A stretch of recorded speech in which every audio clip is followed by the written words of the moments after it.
All right, welcome everybody. We're going to do some more BYP videos. I have found National Master Robert Ramirez has such a wonderful way of explaining what solid chess is. Now, in our rating, I don't know my audience rating. I'm suspecting a lot of us are beginner to intermediate, however.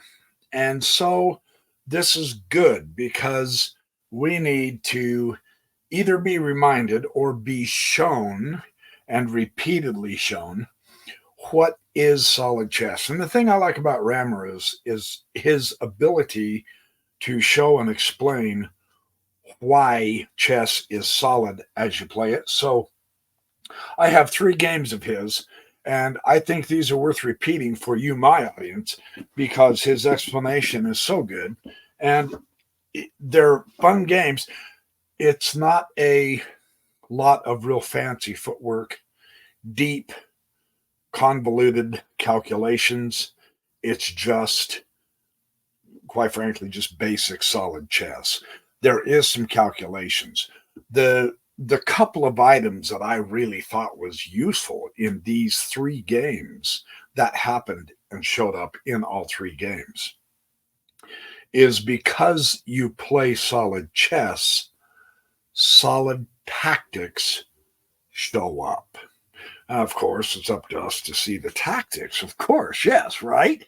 So you have to pay attention, but this is really, really important. So let's go to the board, and I'm going to try to mark this off in a different way, each one of the moves. This is my 3rd attempt at trying to make this recording because I keep messing up, and I hope I don't do that. So let's go to the board. In this one, Ramirez is white, and he says one of the first keys to solid chess is get your pieces out. And we hear this nonstop. We do. I have heard it in virtually almost every video I've ever watched on YouTube. I have read it in absolutely every single chess book I own or have owned in the past, etc. And yet, how many people don't practice that? It's one thing to know it here, right?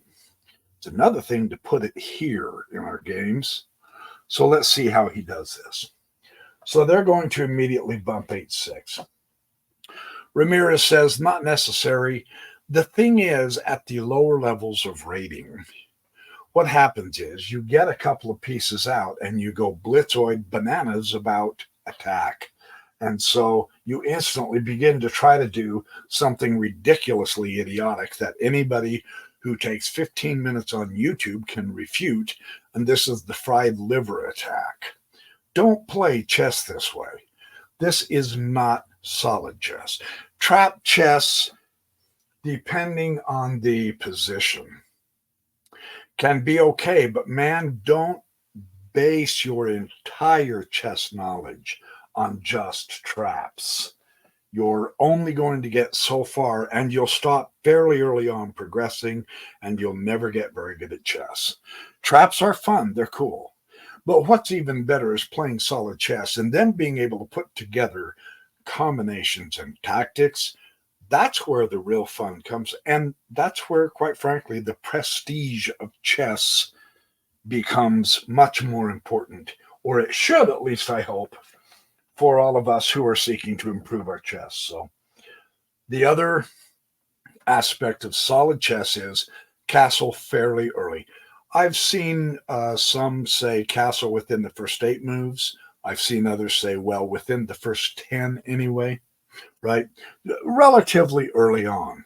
Get as developed as you can, and then when it's necessary, if there's nothing coming crashing through the center, and really there can't be early on because there's not much open yet until we open both of the center pawns, the D and the E pawns, right? But stuff does start coming out once those center pawns are moved, yes. So the idea is castle early. And he's simply for and these are his students. So he's not playing a national master or another real expert. His theme here is not ultra magnificent chess. He wants to show you the difference. He wants to show you the basis of what makes good chess. And so I want to share this. This is so cool how he shows this. I'm not kidding. Knight f6. So the pieces are coming out. Very important that the pieces do come out. And knight c3. The knight comes out, and now d6, supporting the pawn.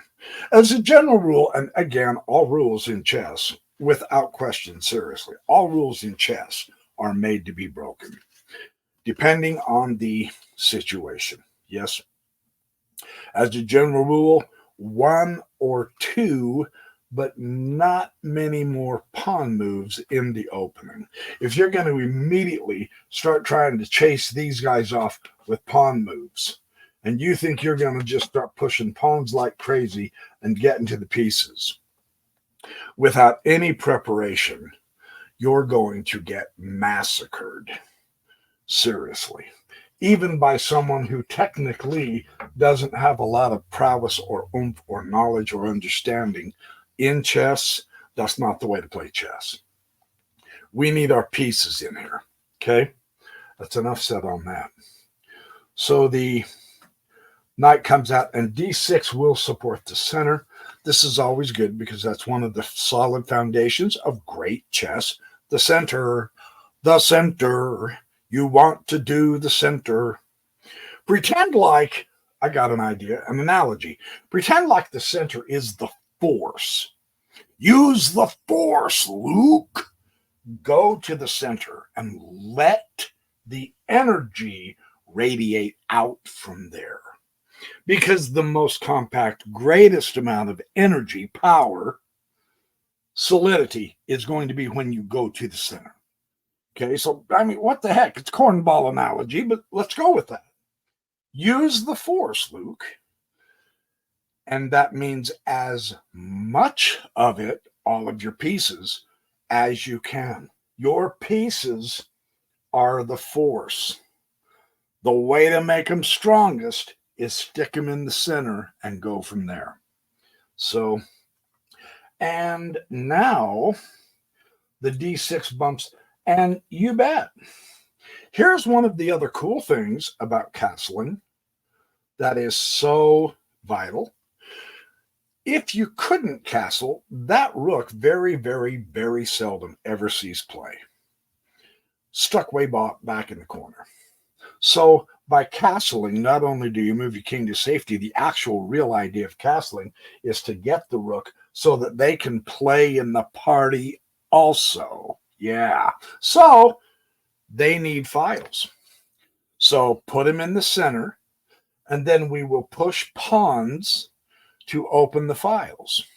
That will enhance their power. Now, see, bishops don't need files. Bishops need diagonals. So if a diagonal is cluttered with a whole bunch of pawns and pieces and all, the bishops don't have a lot of range, and so they're limited.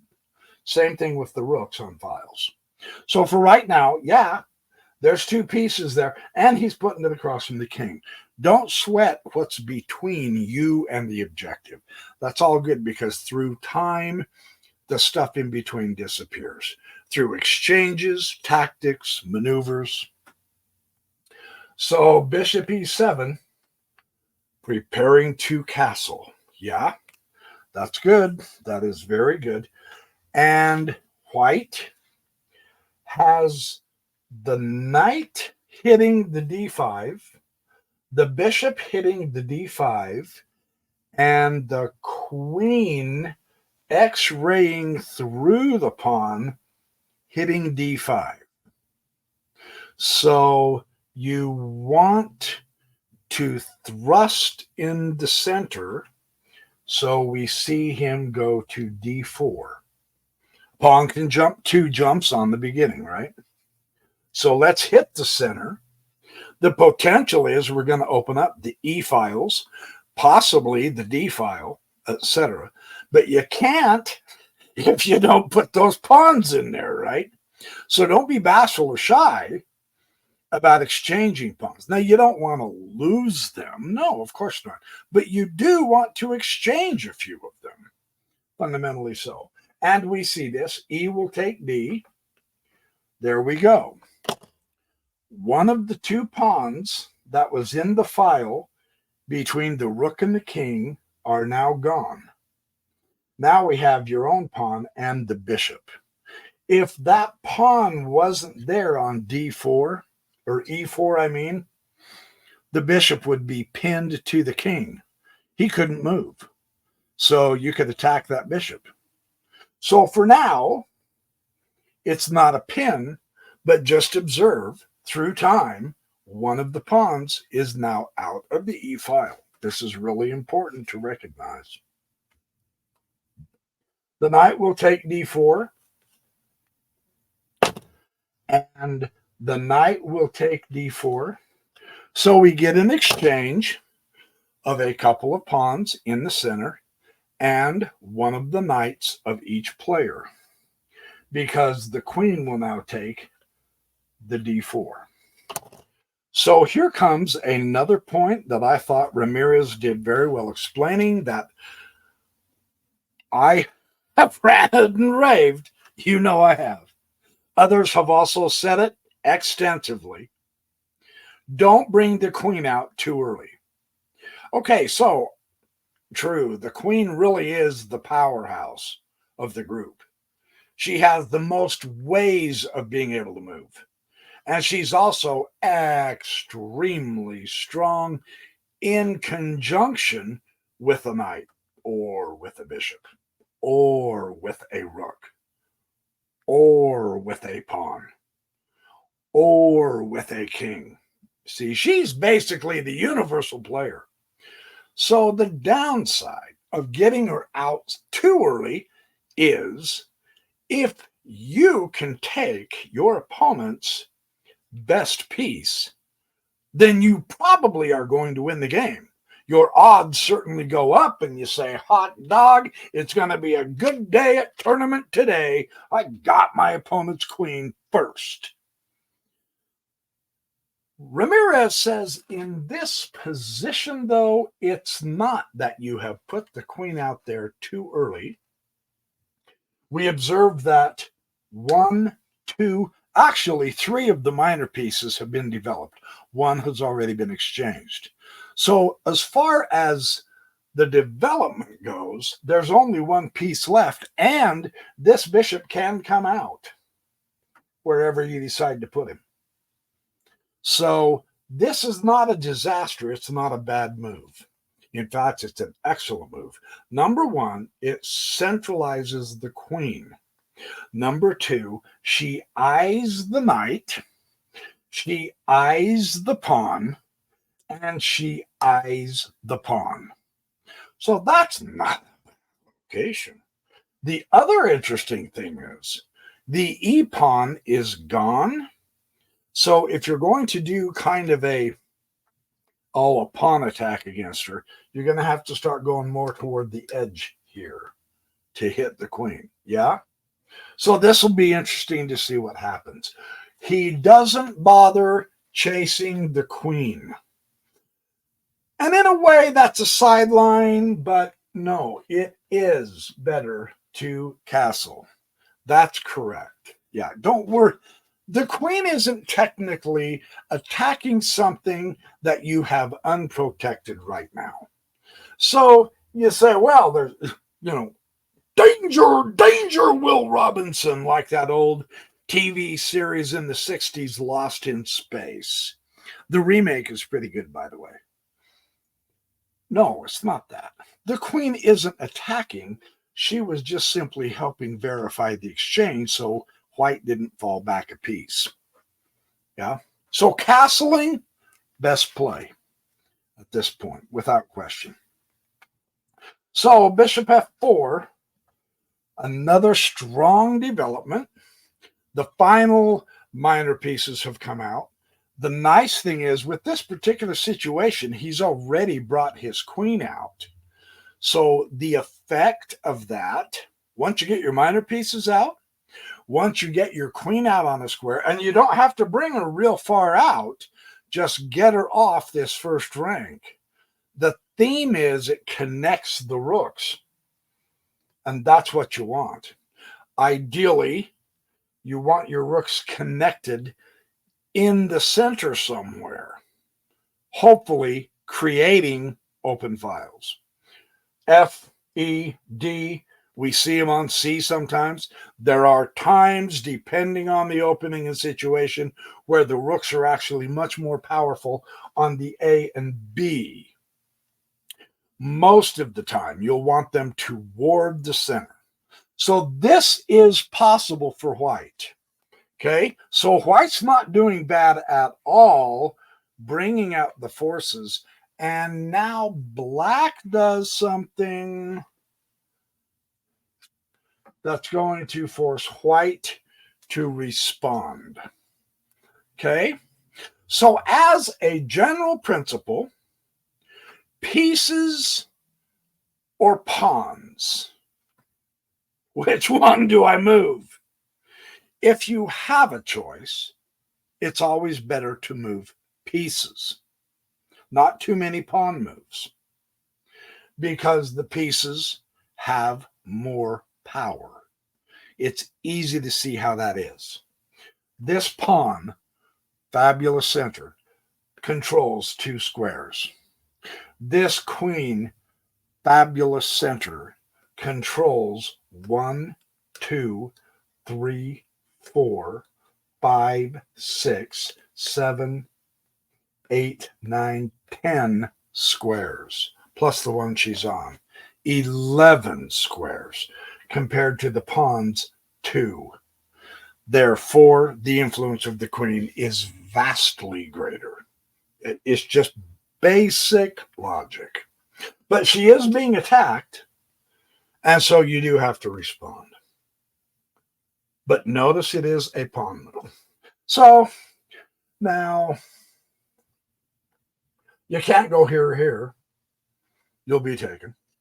So it's okay. You say, well, yeah, see, that was a waste of a queen move. Now she moves up and now she has to move back. It wasn't because she helped with the exchange of the knight, but Ramirez brought her back to D2. Not all the way back, because connecting the rooks is a very, very good thing.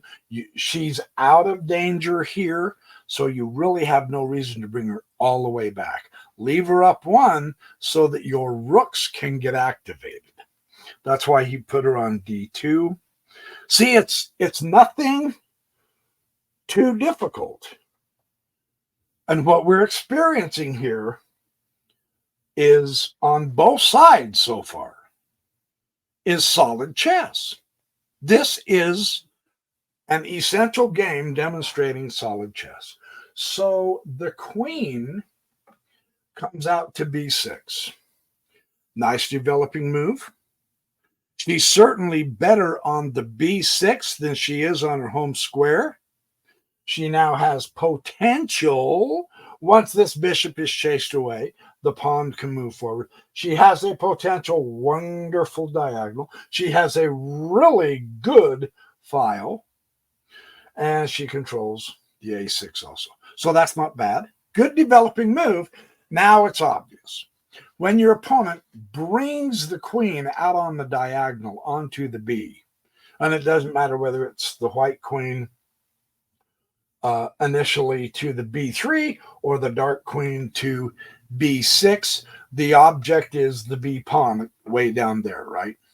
Had white done this, put her queen on this, the object would have been the B7.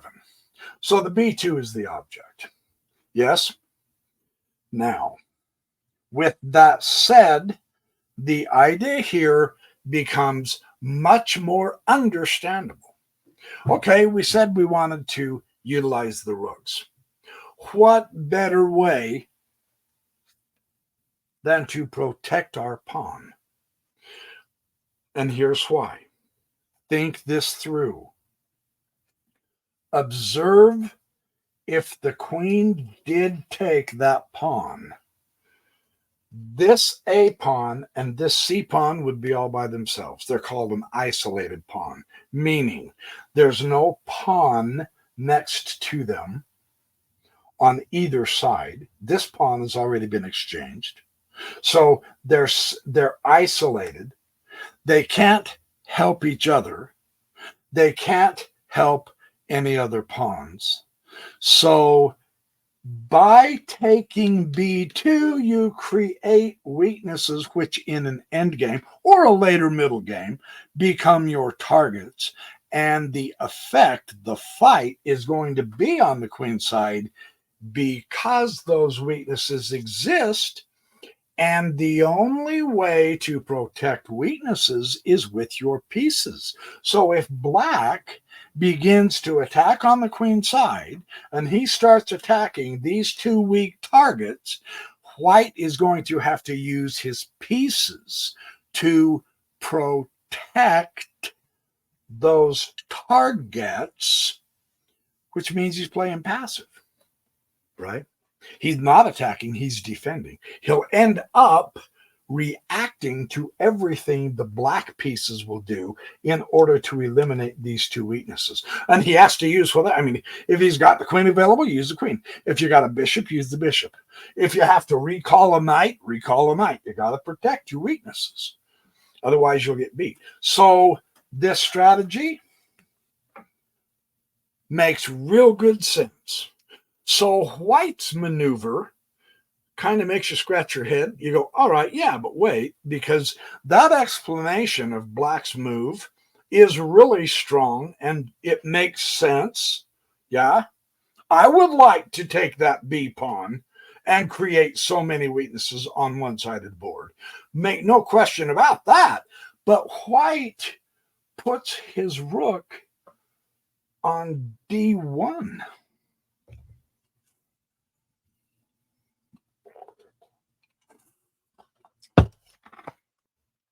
Why isn't he protecting the pawn? That is the queen's target. Because this is so important. This helps us understand solid chess. A mistake is about to be made. And I'll show you the mistake.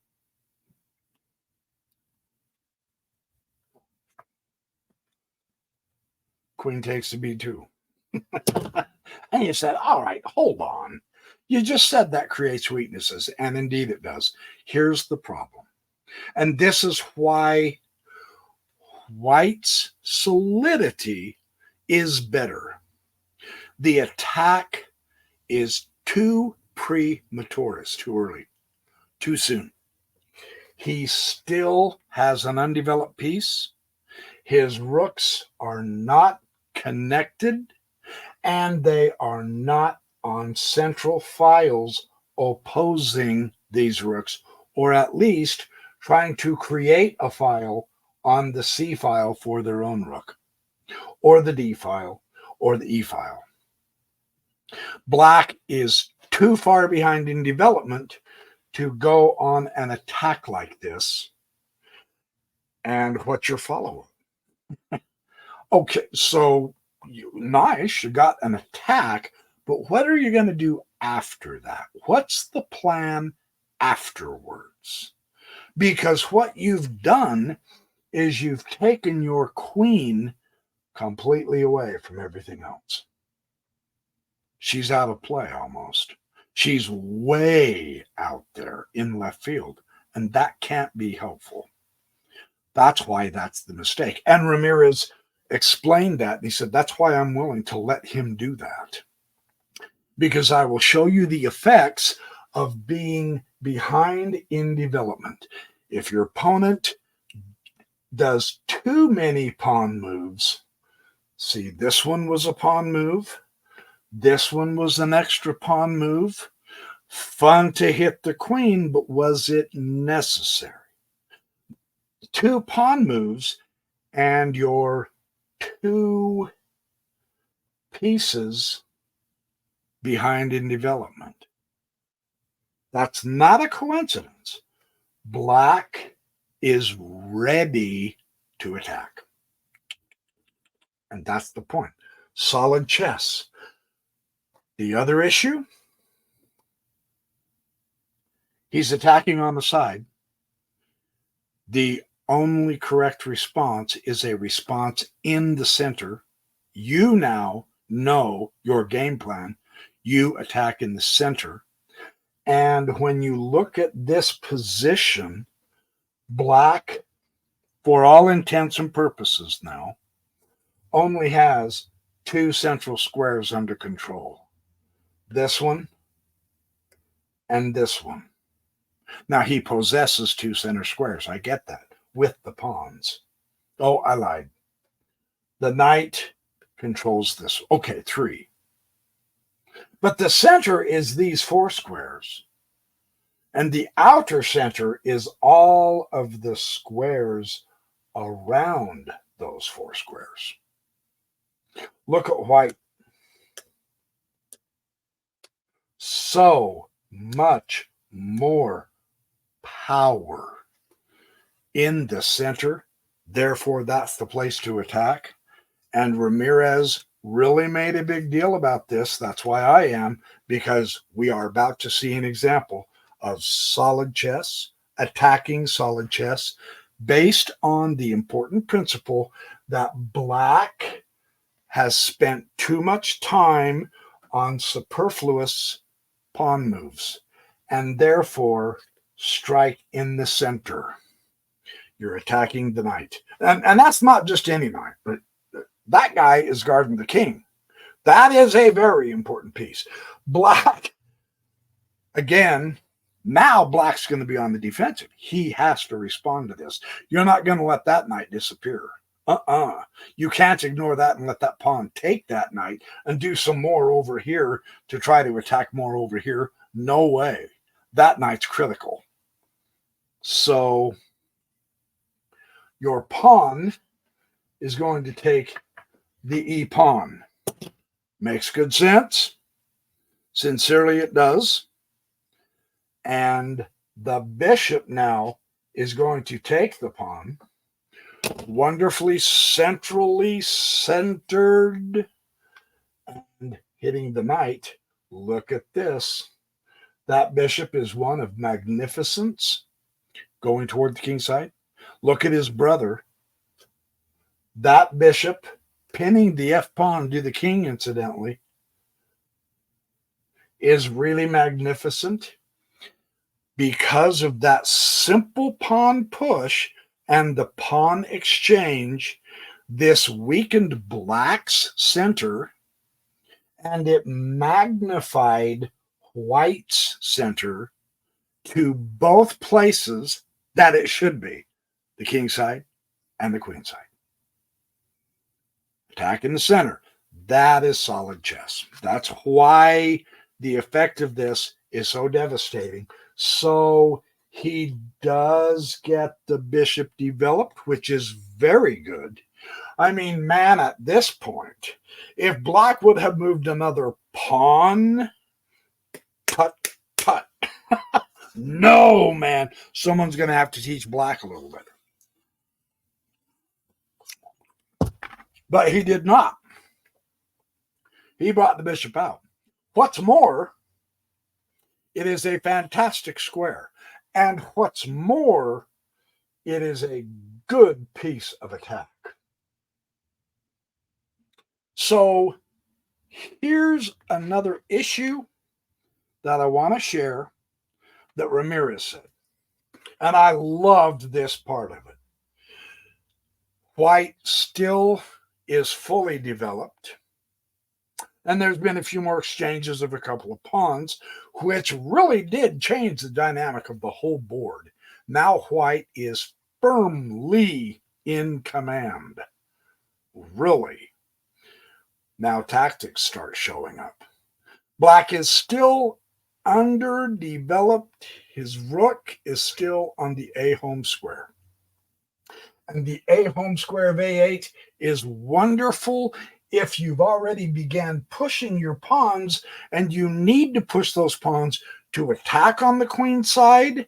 That's a great spot for that rook for that reason, but that is not what we have. This rook has to be over here in the center. So black is still behind. He made a wonderful move. Let's give credit where credit's due. But now there's a tactic, and here's where studying tactics helps.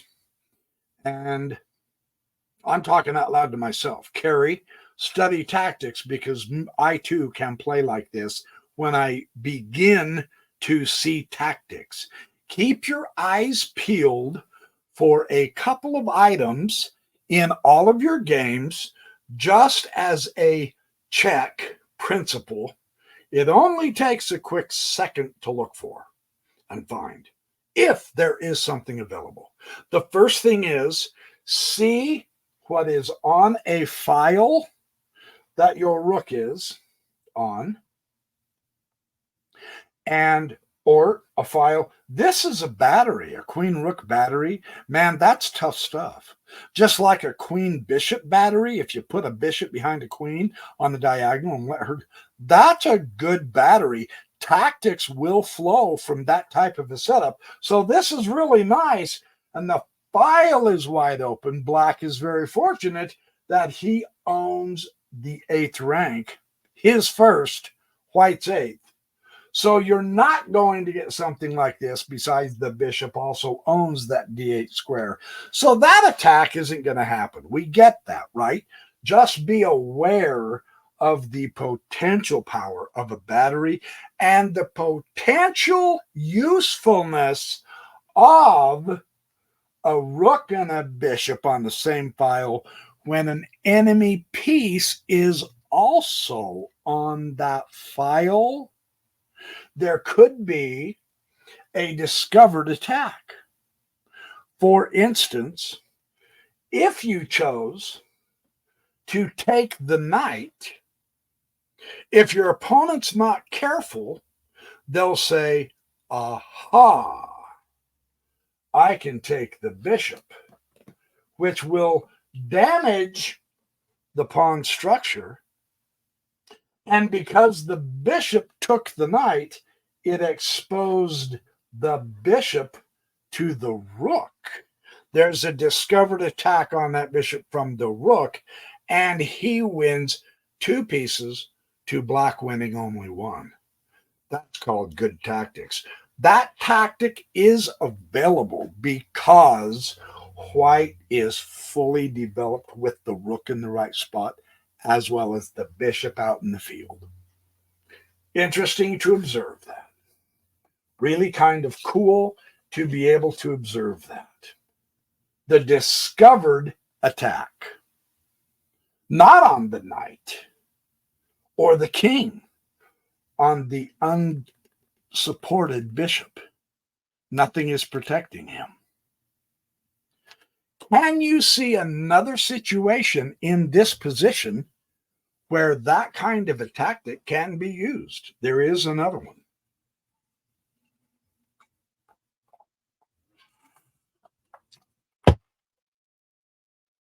Not only do we want to look for tactics with pieces on the same file, we also want to check the diagonals of all of our pieces. Now, there's nothing here. There's nothing on blacks. There's nothing on blacks, but he is hitting that rook. You got to pay attention to this. On this one, you go, okay, yeah, we saw that. The bishop can hit the knight. We saw that. But observe also, there's a black queen on this diagonal with the white bishop. What do we make of that? We go red alert. We go, hold it. There is the potential for a discovered attack here. And the cool thing is, it'll be on the queen. And that's significant. That means we look hard for this tactic. Where if the knight wasn't there, you could take the queen. Yeah, forget the knight. I'm just showing you the idea of a discovered attack. That's one. But this is a much stronger one. How do you get rid of that knight? The best way is with a forcing move to discover attack the queen. What do you mean by forcing move, Carrie? You can put the knight here, and it's going to attack this pawn and the bishop. But if you do that, they could just take the knight, which is what you want, because you want the queen. That's a great trade-off, right? You can also put the knight here, attacking the rook and this pawn, and still have the queen affected, right? So the knight, where was that knight? No, the knight was here. I apologize. The knight was here. I'm sorry. I put the knight in the wrong spot. You can put the knight here and attack. The best spot is knight d5. I put it up there when it should have been there. See, I have so much trouble with this. With the electronic board, you don't have any of that gobbledygook. So I hope I don't muff this up. But from where the knight was, yes, it's home square, obviously. Now you move it here, and you're hitting that undefended bishop. Now, black's going to notice that. Sincerely, black's going to say, oh man, I cannot afford to go down a piece. Hopefully, the moment your opponent, and this is our lesson for us too, once you see that, oh goodness, he is attacking an undefended piece, and worse than that, if he takes that piece, he puts the king in check. What am I going to do about that? Don't stop looking, which is one of my fatal defects. Keep looking and see what else is under attack. And if you see this, you realize that's a tricky move. So you have to move your queen. Now, unfortunately, and this is a student, once again, he's trying to help the student recognize that from a solid chess opening, which involves total development, which involves centralization of force, put the force from the center to work, put it in the center. He moved to here, trying to exchange queens. The idea is wonderful. He deserves kudos for that. The problem with that is he didn't see now that the knight, rather than taking the bishop, can now take the queen. So, yes, he blundered the queen, but it's to our benefit because we still get to see how the tactic of a discovered attack works, and that's wonderful. So, don't let the quality of the blunder mess you up in not appreciating this. So now the rook grabs the file, hitting the queen. So black is really trying to play heads-up chess, right? And the knight will come back to d3, covering the queen, protected by the queen and the bishop. The bishop will take the rook. He had to come back to protect the queen, but he did lose the rook. So black got an exchange, up an exchange. Nice work. Queen will take the bishop. He is doing it without the queen, but we're all good here. Knight to g4. He's going to hit the bishop. He's going to fork h2, and he's going to fork f2. f2 is covered by the knight. But he's trying to incorporate as much of his power into it as he can. The problem is, and I get this, he is probably flustered that he lost his queen. And so he blunders this piece. And the queen just simply can take it. So, I mean, it is a student's mistake. It's all good because we've all been here. Bishop to g6. Bishop to g6. Oh, please don't tell me I've messed up again. Queen takes g4. Bishop to g6. The white bishop's been gone. It got taken. I'll bet that's supposed to be bishop to g5. I might have written that down wrong. We'll see. Bishop to g5. I'm going to hopefully, I might have written down, I did write that down wrong because the next response is an attacking move, h4, hitting the bishop. Now, rather than reacting, he wants his rook to come to d4 on a really nice central outpost. Good eye. The student gets credit for that. And a nice hit on the queen. That's good. That's a great rook move. That is a better rook move than this one. But that doesn't mean this one is weak or a mistake. Not by any means. This one does activate the rook better, and it does have a target. It is protected, but it at least acquires a target and puts that rook on a file. So that would be fine. This is a much more active rook, vertical and horizontal. So kudos to the move. The problem is the bishop simply takes the rook because the rook is more valuable than the bishop. And at this point, the student resigned. But not before we got to see an example of solid chess, which gave us solid tactics.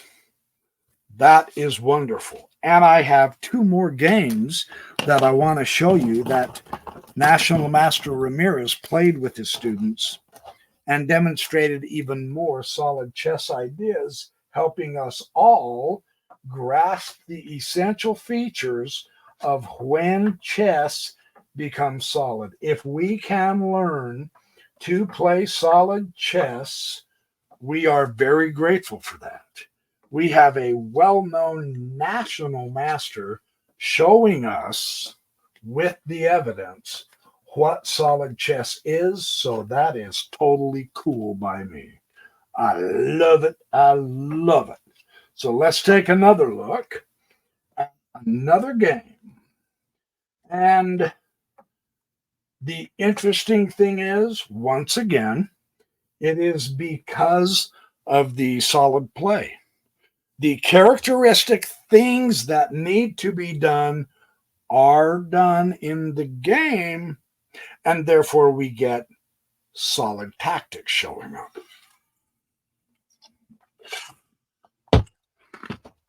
And that's what makes this game so fun. Now, Ramirez is playing the black. So e4, e5, his student is the white. e4, e5, knight f3, knight c6. This makes perfect sense because once the pawn's open, the knight move, which develops one of the minor pieces, immediately attacks the pawn. But you don't have to let him have that pawn. One of the best ways is to develop your own minor piece and protect that pawn. That's good chess, right? And now immediately, d4. Centralize the pawn, hit his pawn. Nice. E will take d4, of course. He knows that. He knows it would. The knight will take d4, of course, because that knight is backed by white's queen. So you don't need to just lose a pawn for nothing. It's all good. And from this point, Ramirez developed his knight. He did not retake that knight in the center. And his opponent proceeded to put the bishop on c4. Good development, The pawn has opened up the bishop. He's putting the bishop on an active square. That's good. Ramirez himself says, I want my bishop on c5. I'm going to hit the knight. Now, of course, the knight's guarded by the queen, but he's developing the bishop to a more active square in the center, striking the center, just like his student's bishop. That's good chess. Sincerely. So the knight now takes this c6 knight. We will have an exchange of a minor piece. He responds by taking it with the b pawn. So a very proper, fair exchange. And white proceeds forward, gaining more space, hitting the knight. This knight is now gone. It's been exchanged. So therefore, he's safe to attack this knight because this knight is no longer here able to take the pawn. I get it. Yeah, the bishop's protecting the pawn. We know all that. I'm just showing you the apparatus of good chess. The forward motion, attacking your opponent. Great stuff. Move your knight to safety, knight d5. Keeps the knight centralized, puts it on an outpost, and hits the bishop. So you notice how they are exchanging attack moves. White's move will attack a black's piece. Black responds with his own move, and it will attack a white piece.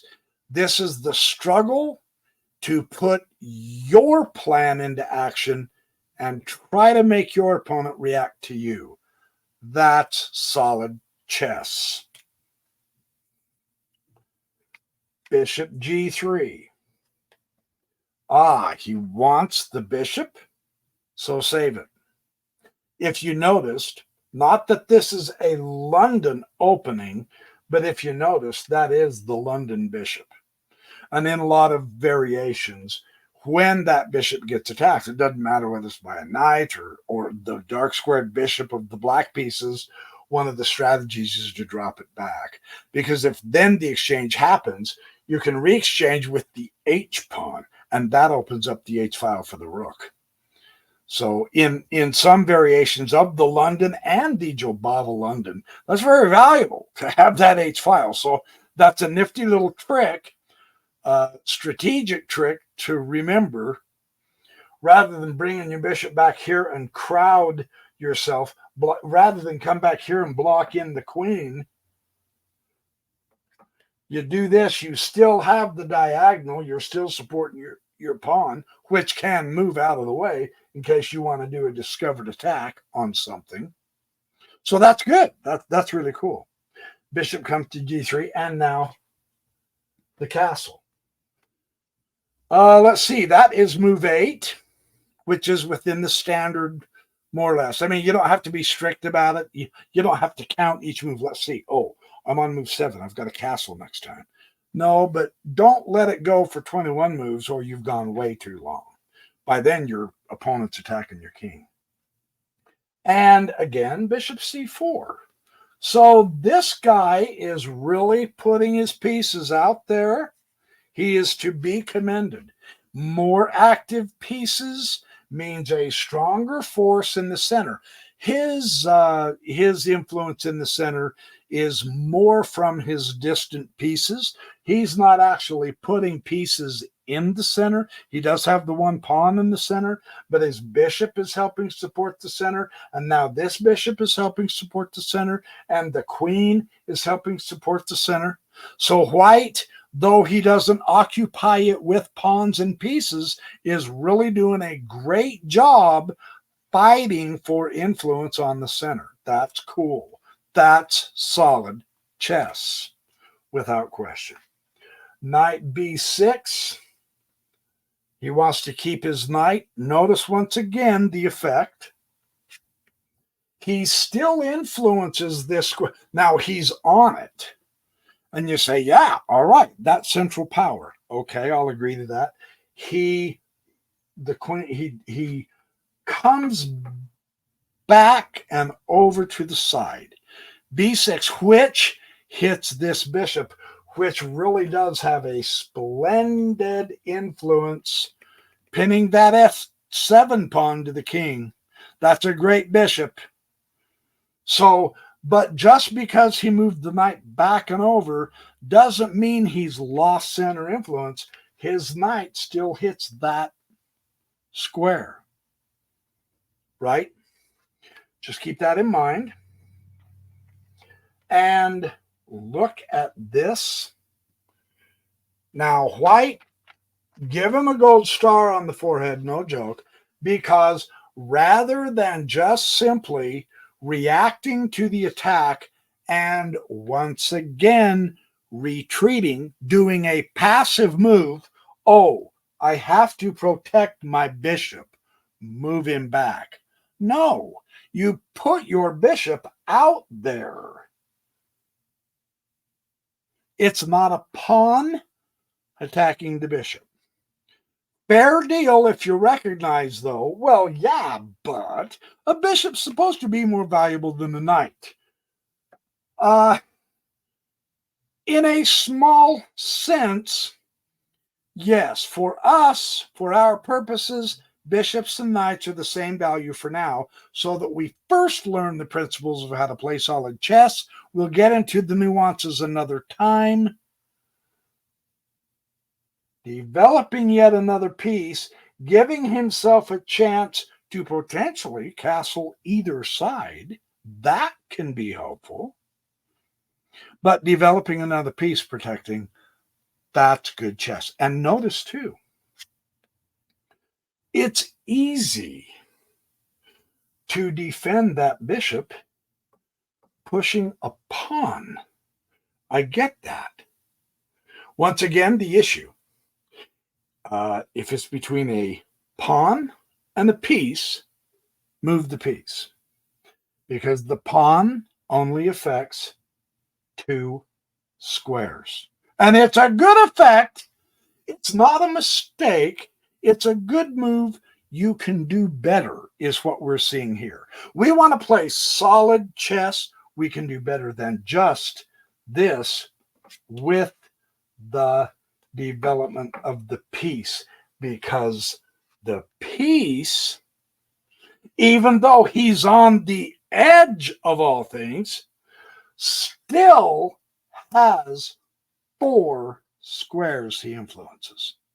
He guards his own pawn, he guards his own bishop, and he fights the pawn for that square. That's why that's a better move than the pawn move. Very solid. This is great stuff. This is really cool. Even though it is a serious mistake. Now that I've praised him, let me point out the defect. The idea of developing with pieces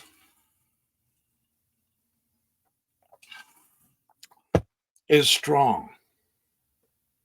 When we have a steady development, and we're not fully developed yet on either side, that's true. But that doesn't mean don't keep your eye open for tactics, because a piece, defending a piece that can be taken, needs to be safe. The knight is not safe. The bishop can take that knight. So we exchange the knight with the bishop, but that now means that the bishop is no longer defended. So then the bishop is taken and white has lost a piece. The protecting knight and the attack bishop. So that's a tactic that is worth understanding. So queen comes to d4, a good centralization, hitting the knight. You've got to move the queen because you have to connect the rooks. Wait, what's wrong with this picture? White hasn't castled yet. Why not? We are at the 12th move. You're due to castle, as in right now. Right now. This should not have happened. Castling should have. And why not? Because now he develops a piece that cannot be taken to defend the piece that can. And therefore, that is a good move. Developing almost with tempo, because it shows the queen move was a waste of a move, because he needs to castle. And now at this point, yeah, the queen side looks pretty shabby. So really seriously, that way, you really do you have to look at the pawn structure. Granted, there is a validity in so many positions where you do want a castle on the queen side. King goes 2 squares, rook immediately next to it, either direction. King comes 2 squares, rook immediately next to it. There is an advantage in that castling queenside puts your rook on the D file, and the D file is where the queen resides. Correct. But this is way too wide open. You now have way too many pieces beginning to get closer to your king. Do you remember what I said in the previous video? This knight is on at least his second hop off of the beginning square. He's already hopped at least once because he would only be on the third. Now that he's up here, we know he's hopped again. And now the next hop can bring in bad tactics. Now the knight is in the position to attack. The long squared bishop, he can attack all the way from his home square. He can attack all the way out to h3 if he's still there, if he needs to. But the knight can't do that. So this bishop way back here can still attack into the king's camp. But the knight has to get closer. Well, it has. So that's what freaked White out. And this is why I'm taking pains to explain this to you. We have all done this. It's not a criticism. It's an observation. White is doing fabulous to pay attention to the fact that, hey, you're getting closer to my king.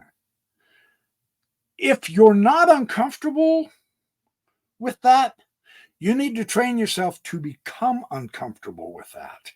You do not want to let it go unopposed or without fighting against it to let him bring in piece after piece after piece into the camp.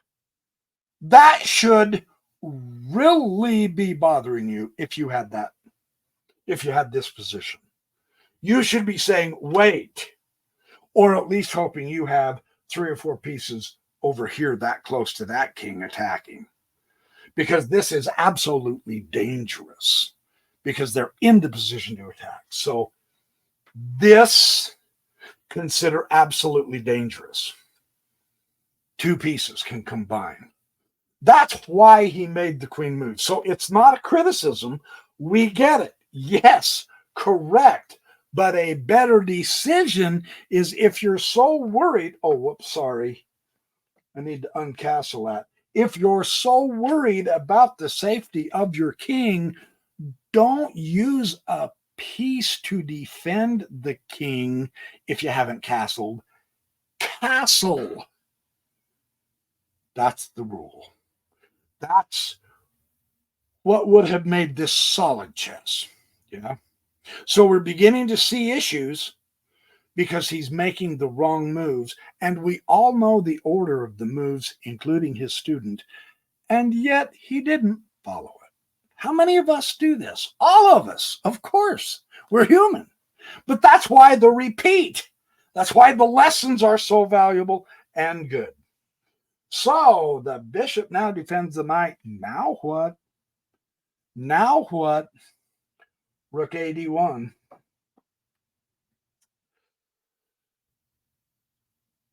It is a good idea. I'm gonna extol the worthiness of the move. It is a good idea to bring that rook to the center. It is a good idea to use the rook to produce a queen rook battery.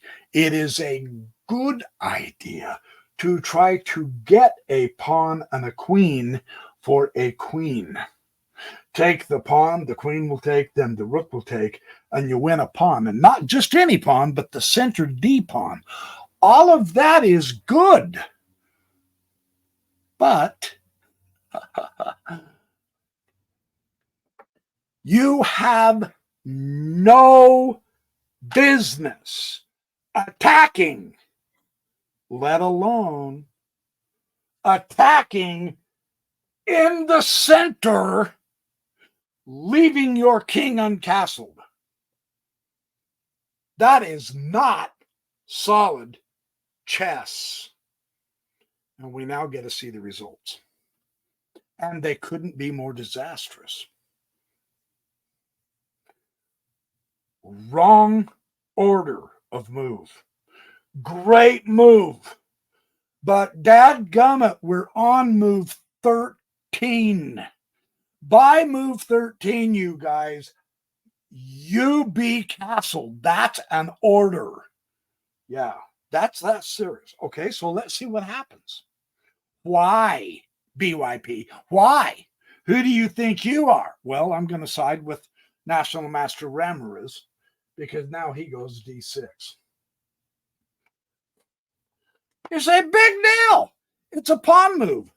Incorrect. It is a big deal because it is a pawn move attacking a central pawn that can expose that king in the middle because he didn't castle. That's why that is solid chess. There's an effect, and we get to see it. Yes, this is what we live for. White takes it.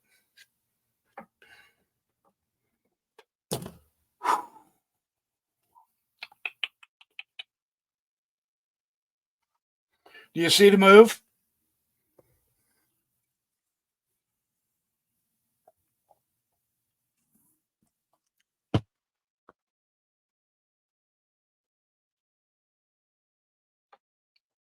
Pow, rook E8, open file.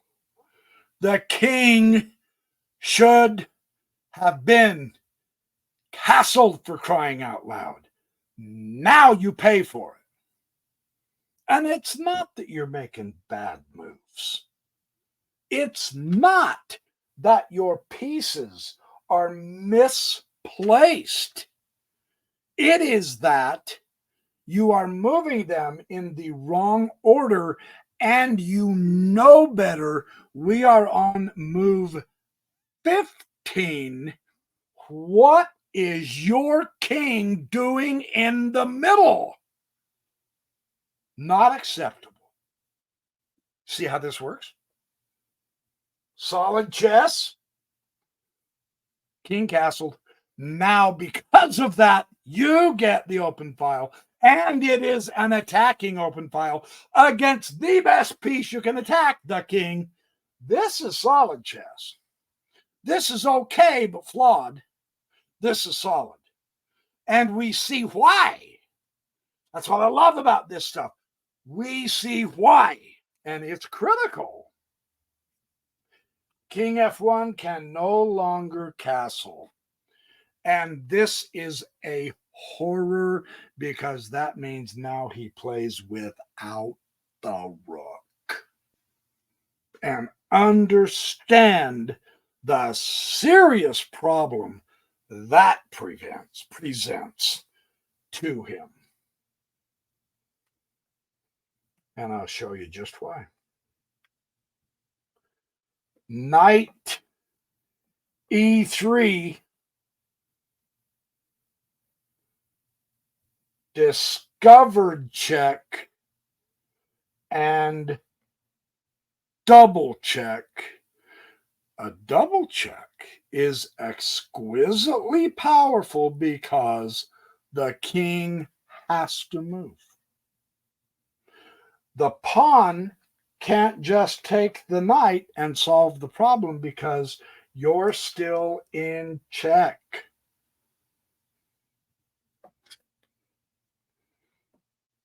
All because you didn't castle early enough, Ramirez's student. And you knew better. You knew better. Now look at the effect. This is serious because he's forking the rook. The rook that was properly placed at a great central location. The rook that is doing a terrific job supporting the queen type of rook. Yeah, we're talking great rook, and now he's lost it because he did not castle. That rook is way more valuable. And it's way more damaging to lose that rook than that one who's never going to see the light of day. Do you see that? Please tell me you see that. You got to be able to see the difference. The difference here is magnificent. So that makes sense. Good chess, solid chess, to get rid of the more active rook rather than worrying about that guy. And he's got the developed bishop to back him up. Oh my, we are in a nightmare. And then, yeah, I mean, come on, it's the student. We're not playing Grandmaster chess. That's not what we're interested in at all. And Ramirez says so. He says, look, I'm not going to put together a whole bunch of really wild, hairy, complicated calculational tactics or whatever. He said, I'm just going to keep it basic. I'm going to play solid chess. I'm going to show you that you do not need to be a super, super duper powerful, magnificent chess player to play solid chess. That is the objective here. You right now can play solid chess. But the student made another mistake. He had to look at the board. Always look at the board. He had to go here. But he didn't. He went back the other way. He went, ironically, to the place in the center that got him in trouble in the first place. He went back. So, because of the solid chess play and position, and I get it, well, you're criticizing this guy, but he's more fully developed than Ramirez is. All right, fair point. True. But Ramirez is playing so much better because of his position, and his king is castled. Have you noticed that that is the difference? If you haven't, you will after this next move. Knight takes C2. Check. He didn't take the knight because the king came back this direction. And now he can do check from the knight and double check from the rook. He played solid chess by acquiring the open file. He played solid chess by bringing out his pieces in a proper order after his king was safe. He did not. And now, rather than taking the rook, he gets the queen. That's the price for not castling. Tactics flow from solid chess. This is a fantastic illustration. I was so thrilled to see this game because I thought, by darn, I want to show this. This is the stuff we want to see and learn so that we too can play solid chess, and it automatically flows. Solid tactics. King D2. And the sad ending. Knight takes the queen. And queen G5 check one more time. The king did not castle. He is stuck in the center. This is what you want to do to your opponent. Every time they refuse to castle, rejoice. Get him. Sick him, Spot. You're a pit bull. Sick him. Every piece in the battle to get the king is how you fight a king in the center. No mercy. Go get that king. Queen G5 check.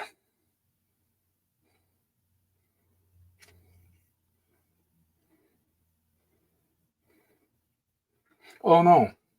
I did a move twice with black. I apologize. Hold on, I'm right on it.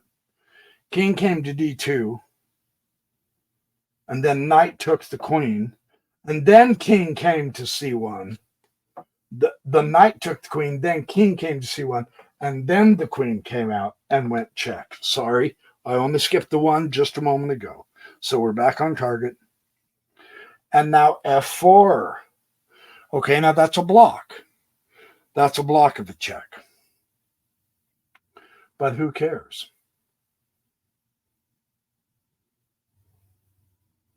Because Queen C5 check.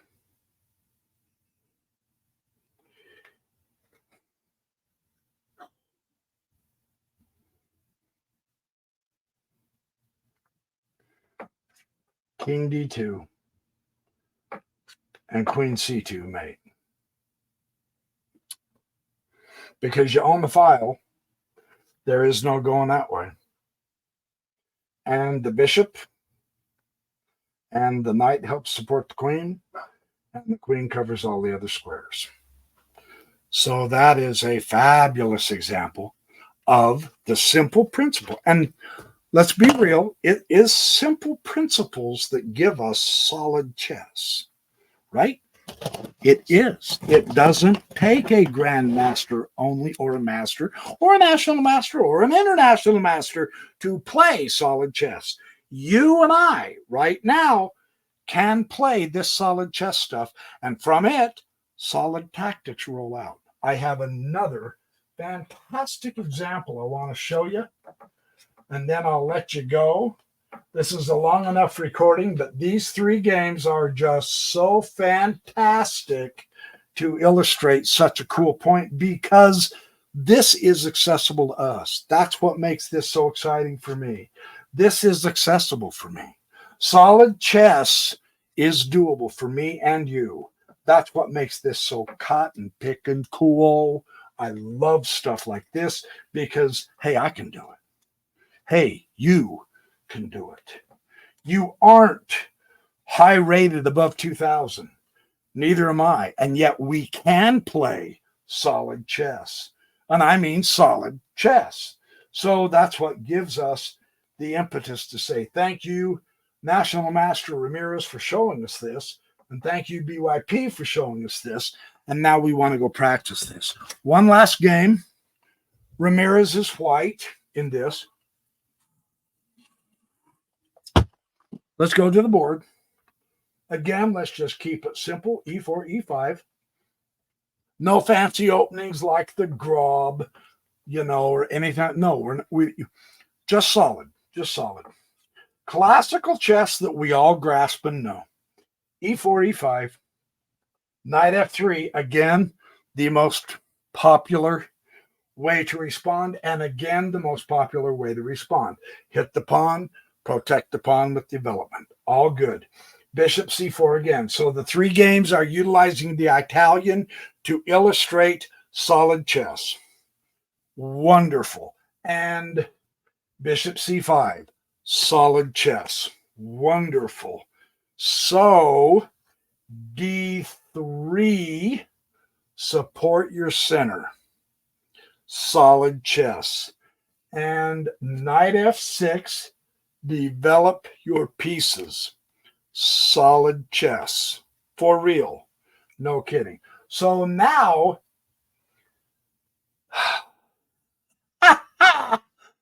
and now he breaks the taboo rule. And he did this on purpose too. Because rules are not to be just followed without thinking and without looking at the position. Notice the knight and the bishop together. Now, this is new. That wasn't in the other two. So, on the chance that you get this type of a development, the Italian game, as we know, man, I made lots of videos on the traps, and we went through at least a dozen of these. The weak square is going to be this F7, so he's going to try to get to it. For this reason, this pawn is already past the point to where he can prevent this fried liver type of attack. Had he had the pawn available and been able to put it there at E6, it would have killed the attack because the bishop no longer is attacking that. But he's already put the pawn past the point of redemption, which is another really cool illustration. Once again, one example. We don't need it, but I want to point it out because repetition solidifies it in our head. Every time you press a pawn forward, you leave weaknesses behind. Every time. Knight G5, he goes ahead and castles, which is the cure. That's the cure. That's it.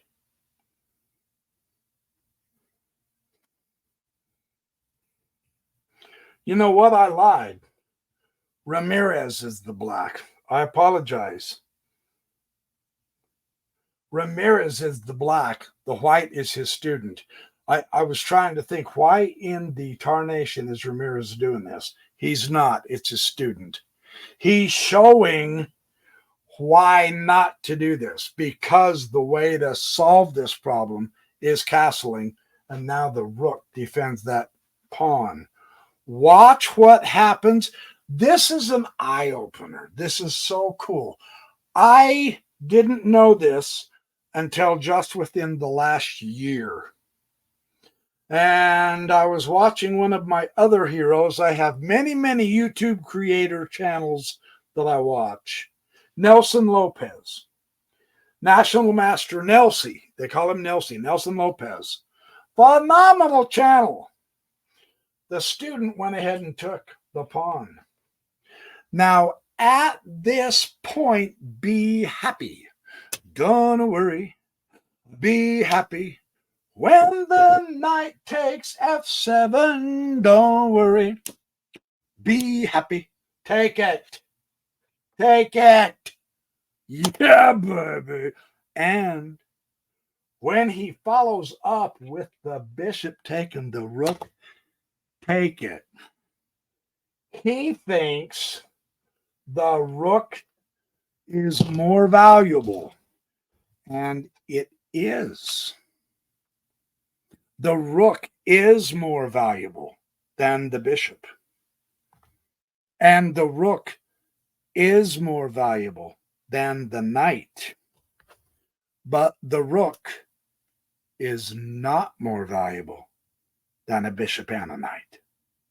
So if your opponent ever insists on carrying through this operation, hot dog, it's a fantastic game for you. And that's what's so cool about this.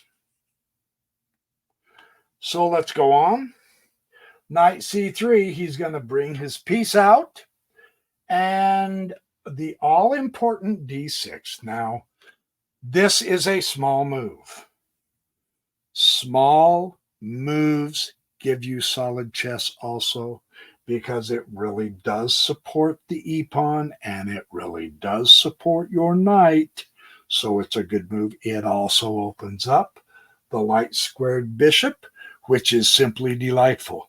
This is a great, solid chess move. d6. He castles. Other than that ridiculous exchange, this guy's doing pretty good. Bishop g4. The knight is developed. He needs to develop the bishop so that he can develop the rook and the queen, the other rook being gone. So he wants speedy development. So what better way to develop your bishop than with tempo, hitting the queen, and therefore white has to react to you. Nice. All pieces are developed, all of them. Whites are not. Interesting. He played too much, made too many moves with the same piece over and over to get that attack that actually cost him in value. It did not help him. That's important, because now he's behind in development. He still has to get the bishop out. He still has to move the queen to connect the rooks, and he still has to put the rooks in the center. He is at least 3 moves before he's fully developed. That's critical. Why? Because of this.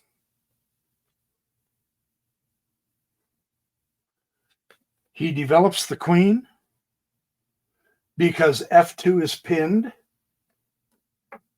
right? Did you notice that? You can't chase the bishop away defending your queen, which would be great if you could. But this bishop holds that pawn to the king. So that's out. So you have to move your queen out of danger. And now the cool thing is centralization of the knight on a central outpost. Again, bringing your pieces closer to the king. If you haven't started going, ooh, ooh, oh, you got a bishop here, knocking on the door. Now you have a knight knocking at the door. And behind that knight is a bishop that's knocking at the door. You need to be going, oh, dang, I've got to hustle. You see that? They're all getting closer. They can attack now. So this is critical. H3. Okay. No, really. Okay. You gotta do something, because that's too close. That's too close. So, okay. But now the problem here is you're playing solid chess.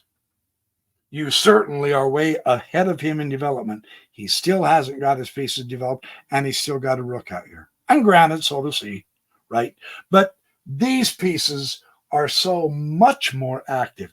I mean, ironically as it is, we're in the middle game, but even Black's king is more active and closer to the center than the white king. That's ironic. See, later on, if you get all the pieces exchanged and you're in the end game, Black is still better because his king is closer to the center. And don't joke when you say, yeah, but it's only one square. That can be the difference between a win and a loss. That's not a joke. The king is even better placed. Wow. So we are at stage critical for white. And here it is. See if you can see the tactic.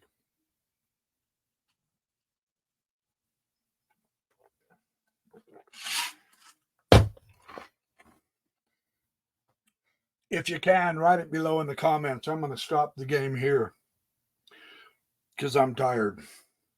Yes, I was joking. Calm down. Don't yell at me so loud. I saw several of you. What? No, not in the middle of the game. No, I wouldn't do that to you. Come on, I got you. I got you. The tactic is don't retreat that bishop. Attack with it. Oh, you're going to hit my bishop? Great. He's got a fabulous left hook. I'm going to knock that pawn clear out of the park. Kablam. Beer. See ya, kiddo. Bishop takes. G takes. Watch the magic because of solid chess. Here comes the tactics.